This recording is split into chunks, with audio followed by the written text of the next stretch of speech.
Hi guys, thanks for tuning in to another video on ForgottenWeapons.com. I'm Ian McCollum, and today I am joined by Aku, who is a firearms collector from Estonia. And we are going to do another episode of the periodic series of what are the gun laws in today's case, Estonia. Yes. So, well, let's just dig right into it. What do you have to do if you want to buy a gun in Estonia?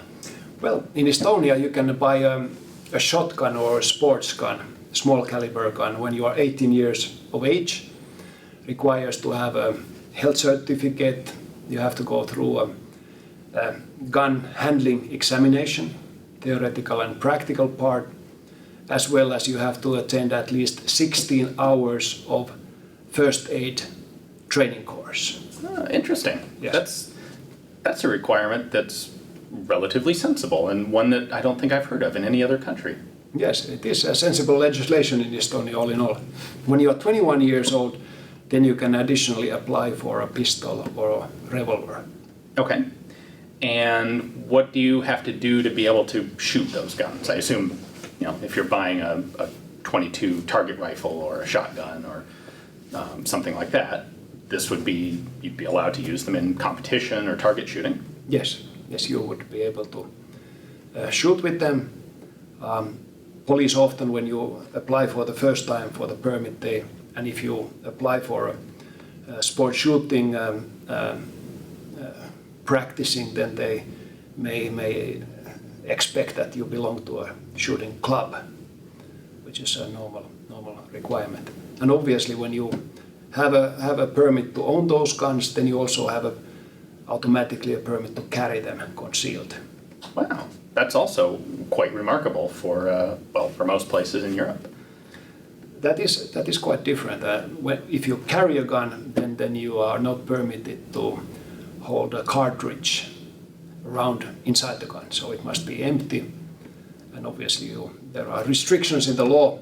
When you are permitted to carry a gun concealed, you shall not be drunk, you shall not be carrying it public parties or demonstrations. So.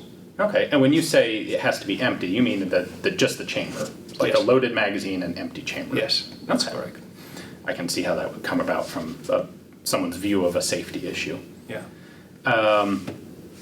So you said when you apply for the permit, so you have to get a permit to own this, and are each gun, are they all registered? Yes, every gun is registered, and you apply for a permit. It costs approximately $30 to apply for a permit, and another $30 is then to register that into your license, so $60. Is there a limit to the number of guns you can own?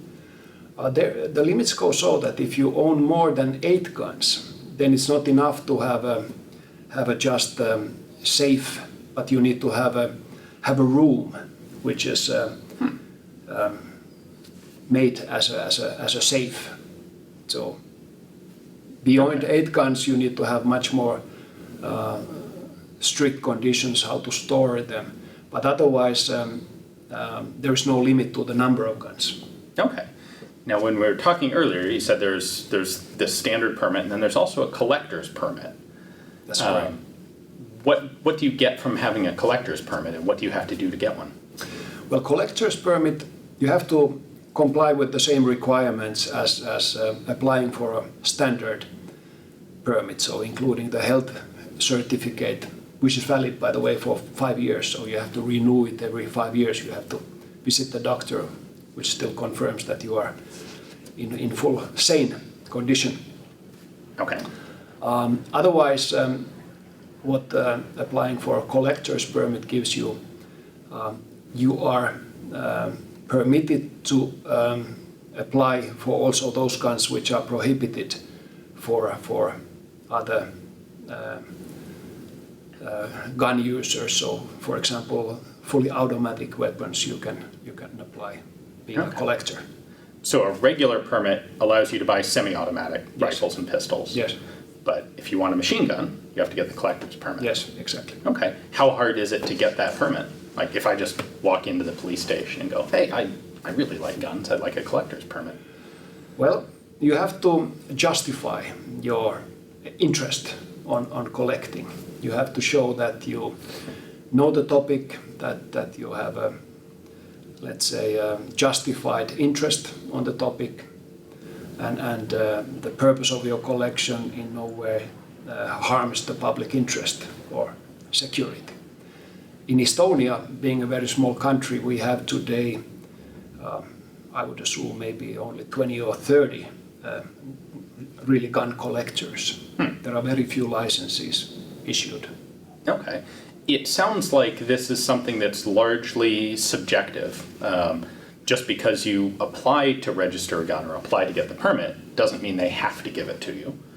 You go to the police, like you said, you have to justify your interests. So it's kind of up to the police to decide, do you deserve to get the permit? In a way, yes, to the extent. You can always challenge the police's decision and challenge it in the court. So basically, I have not heard of that the police would have really made a subjective decision not issuing a permit. But the thing is that in Estonia, it just is not very popular hobby. We don't have that many guns around because Estonia was occupied by Soviet Union for a long time, and there was no guns available for private collection or use basically at time, except for shotguns and some other hunting weapons. But so it was prohibited for so long time that it now gradually a little bit takes time to establish this interest. Okay. You said to me that the police have actually been very helpful and willing to work with you. Yes, I have very good experience working with the Estonian police, that very cooperative and always if I'm in a, let's say, hurry to get a license to attend some auction or something, they then very quickly issue those licenses. Nice, that's excellent. But a system like that, where you're kind of dependent on cooperation, it's very nice to receive it. Yeah, but it also boils down to the fact that, as said, Estonia is a very small country, and it is very easy to check anyone's background there. And if you have a good reputation, then it's easy to go by. If you spoil your reputation, then it's very difficult to fix it. Okay, that makes sense. Are there any date limits? So I know, like, one of the other relatively liberal countries in the EU for gun laws is Malta, and they allow ownership of machine guns up to 1945. Do you have a similar restriction? No, we don't. We don't have that, so you can buy even modern ones. Wow. If you're interested in it, then.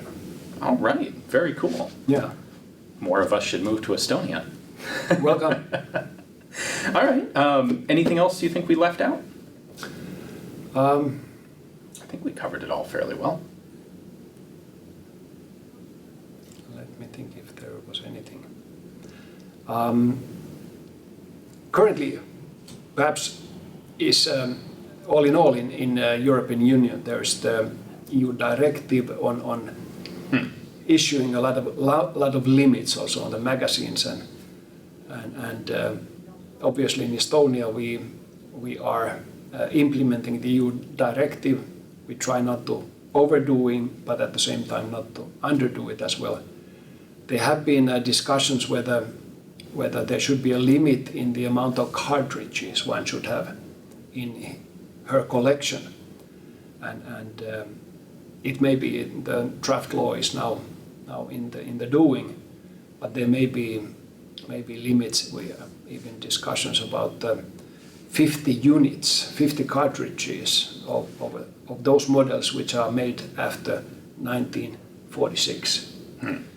So it relates mainly to this Kalashnikov and M16 type of rifles, which are considered by the public kind of dangerous weapons these days. So there is also a public interest in Estonia to perhaps limit the usage and collection of those weapons in the future.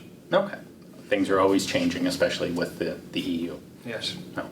All right. Well, thank you very much for joining us and sharing. I'm sure very few people out there have any prior knowledge of firearms law in Estonia. Yes. Or I'm sad to say that Estonia even exists. Thank you, Ian, for the opportunity to share it. Thanks for watching. Hopefully you guys enjoyed the video and learned something today.